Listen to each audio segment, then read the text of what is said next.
ভাই আপনারা কি একটা বিষয় খেয়াল করে দেখছেন, এই পৃথিবীর মধ্যে খারাপ মানুষ কে দেখতে পারে না।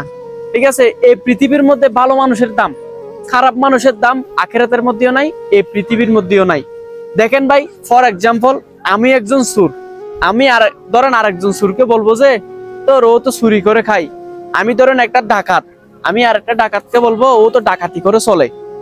আমি একজন ইয়াবা ব্যবসায়ী, আরেকজন ইয়াবা ব্যবসায়ীকে বলবো, মানুষের কাছে বলবো তোর ও তো ইয়াবা ব্যবসা করে খায়। যতই খারাপ কাজ করুক না কেন ভাই, খারাপ কখনো খারাপকে দেখতে পারে না। ফর এক্সাম্পল, আমি ধরেন ইয়াবা ব্যবসায়ী, আরেকটা ইয়াবা ব্যবসায়ী আমার বোনকে দেখতে আসলো, তাহলে আমি কি বলবো, না না আমার বোনকে আমি সেখানে দিব না, কারণ ও ইয়াবা ব্যবসা করে, ও চুরি করে, ও ডাকাতি করে। অথচ আমিও ডাকাতি করি, আমিও ইয়াবা ব্যবসায়ী করি, আমিও দুনিয়ার সব খারাপ কাজ করি। তাহলে এটা থেকে আমরা কি শিক্ষা নিলাম?